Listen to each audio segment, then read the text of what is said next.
the United Nations just put out a press release that says, oh, you can't say the word husband anymore, or you can't say the word wife anymore. And the United Nations now saying that you should intentionally use incorrect grammar.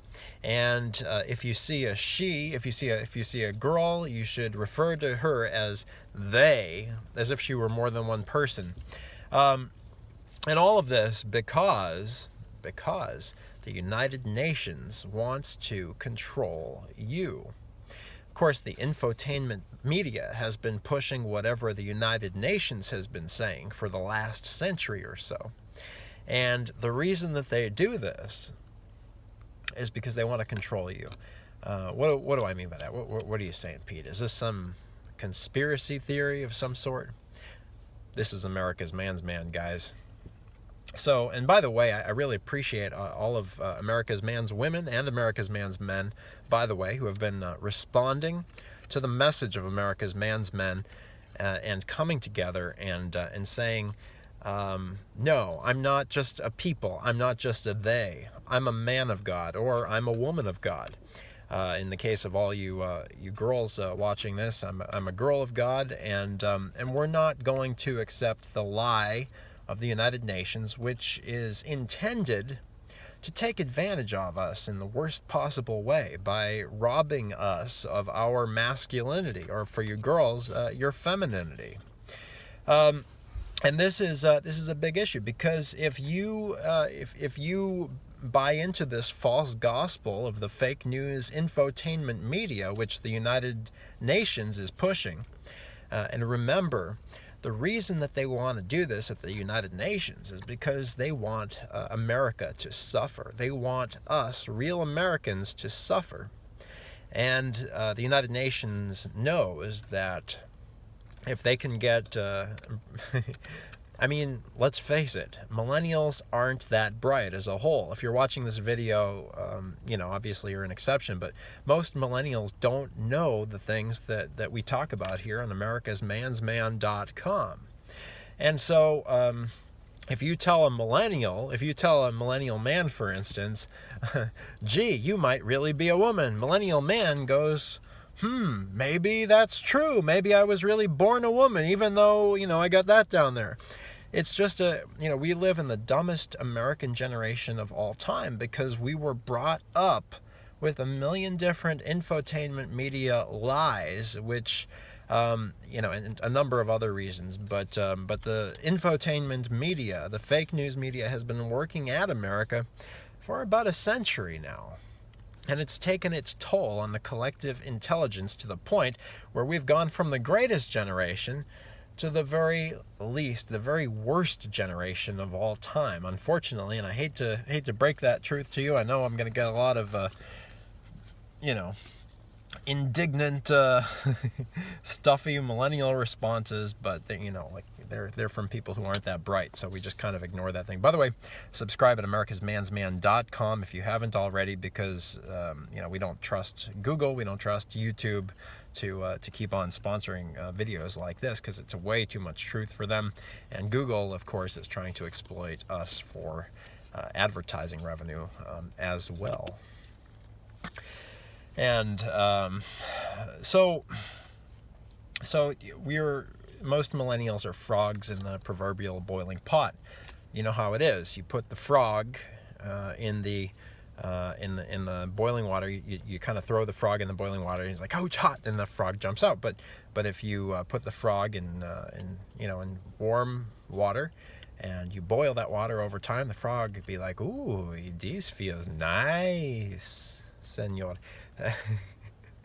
I don't know why the frog is Mexican, but anyway, but eventually the frog gets boiled to death, because you gradually turn up the heat, and that's the way America's church, of course, we're God's exceptional nation. That's the way America's church has always preached, that Satan works slowly. The enemy, and maybe you don't believe that enemy is Satan.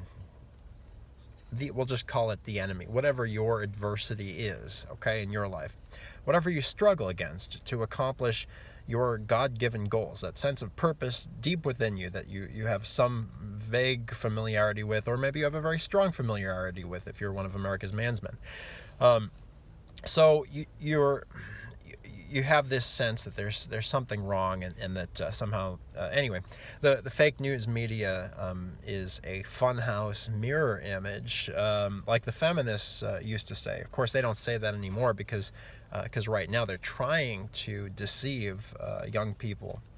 The magazine Teen Vogue, you may have read, is pushing abortion and mocking women who have babies, and this again is to oppress our American women, our American girls, because they don't want they want to create an impression that if you're intelligent, if you're wise, then you don't have kids because kids are a threat to the United Nations. Our real American kids are our strength, and the United Nations and the fake news media and the forces within the United States that want like the United Nations, that want America to fail. They don't want real Americans to have kids and continue the great American tradition. That's why they're the enemy of America, and the enemy of Jesus Christ himself, because this is God's exceptional nation. So anyway, you have all of these these forces trying to convince millennials who are dumb enough, or used to getting all their education from the idiot box and from YouTube, convincing millennials, and so what's the best way for them to do this? Well, the United States doesn't want anybody. They're saying, nope, you can't say the word husband anymore, you can't say this. Always be very skeptical when especially the United Nations. The United Nations is a very evil organization, if you're not already kind of for the uninitiated. The United Nations is an evil organization. It's almost appropriating the United States. It's not us, but it wants to kind of convey an air of that sense of righteousness that America is, and it's real righteousness because it's of God, is who put us here. Not so with the United Nations. And so the United Nations wants to deprive you. That's why, Margaret Sanger, who founded Planned Parenthood, said, and I quote, "We don't want the word to get out that our goal is to exterminate the Negro population." And that remains Planned Parenthood's purpose to this day, to exterminate the Negro population. Not only the Negro population, though, all Americans, because they're the enemy of America within. Margaret Sanger was a very, very, there was something not right with her mentally. See, she thought that anybody who had a baby was an evil person, and because she was never successful with men, and so she had a lot of anger. And she was very jealous of those who had babies, and that's why she wanted to end motherhood and wifehood for all women, because she was so jealous. And unfortunately, the lies that she told have been passed down from generation to generation by organizations like the United Nations that want to see us fail. And this grand delusion of homosexuality, of, well, I was born this way. I mean, obviously, if you're America's man's man, you know that it's little more than a vice. Kind of like in prison, it's like, well, there's no women there, so I guess they're like, well, I gotta do the next best thing, is how the prison system works. I mean, it's sad to say, but it's true. And that's the kind of culture of death that they've created here. These forces that want to see you fail, and they're upping their game. And the way that they do that is by using the media to promote what we call the androgynous lifestyle, meaning that maybe you weren't born as either a man or a woman. And of course, stupid millennial watches the fake news and they're like, oh, that's what Bernie Sanders believes, that must be true. They're like, well, there's really no difference at all between men and women. And the problem with that is it eliminates the kind of sexual polarity between the masculine and the feminine that you need in a successful relationship in order to make it work. And so what the United Nations is doing is they are seeding a teaching of unsuccessful marital relationships, which will inevitably lead to not only deranged offspring, but ultimately they want to scare couples altogether into having children. They want to make marriage such a scary proposition by eliminating this very necessary polarity between the dominant masculine and the submissive feminine, the orderly masculine and the chaotic feminine. By convincing girls to act more masculine, to wear more pants, literally and figuratively, and men to, well, in some cases, to put on a dress with the new transsexual craze that they're pushing lately. And so really but don't be deceived, because what they're trying to do is to control you. They're trying to rob woman of her greatest gift, which is that of raising children and defending her homestead, which is a woman's highest calling and purpose on this earth, and woman's greatest gift after maybe her innocence. So don't be deceived. Don't be deceived by the UN saying, well, no, you can't say. You should be skeptical anytime any kind of organization says, oh, you can't say this anymore, or you can't say that anymore, because then you're censoring your words, you're censoring your thoughts. You should really ask yourself, well, why are they telling us to know? Why are they telling us how to think? And the truth of the matter is, the UN is trying to control you in this way by trying to make you deny your essential masculinity or essential femininity, which you were born with and is self-evident, and essentially trying to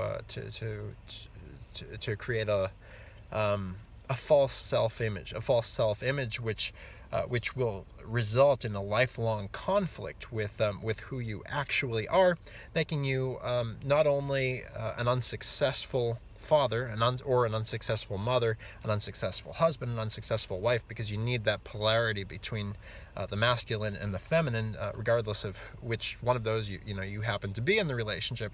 But it will the resultant conflict will make you an overall unsuccessful person. This is what the United Nations wants, because they want you to be in a constant state of limbo, so you don't even know who you are, and so you're much more suggestible to manipulation, since you don't have the benefit of a strong, healthy American marriage directing your energies, your focus, your passion, your drive, and so you're better fodder for manipulation by the bureaucratic red tape that would have America fail, particularly in the fake news media and the increasingly bureaucratic, overly taxing you federal government of the United States before Trump, which the bureaucrats in the United Nations want to see return, because they don't want strong families. They want to destroy that rugged American individualism, which gives us the fuel for that iron sharpening iron tension in America of all of us ruggedly individual, the type of stock, the type of Anglo-American American stock that brought about such greats as Thomas Jefferson, Benjamin Franklin, and George Washington, our founding fathers, because we as a whole, we're what makes America strong, and so that's what the United Nations is up to. That's what the fake news media is up to. That's why they've bought into a lie of their own, that they are weak-minded, and so again, like that ungrateful feminazi, like that Margaret Sanger, rather than try to aspire to be more, their game plan is to is to try to drag the rest of us down to their level. And of course, as America's man's men and America's man's women of God, as a man of God, as a woman of God, we will have none of that, because we serve a great God, and He desires so much more for us. He desires so much more for us, and we want to live up to the great, grand American tradition, which we are blessed to both inherit and propagate as we bring forth our own. This is America's Man's Man, americasmansman.com.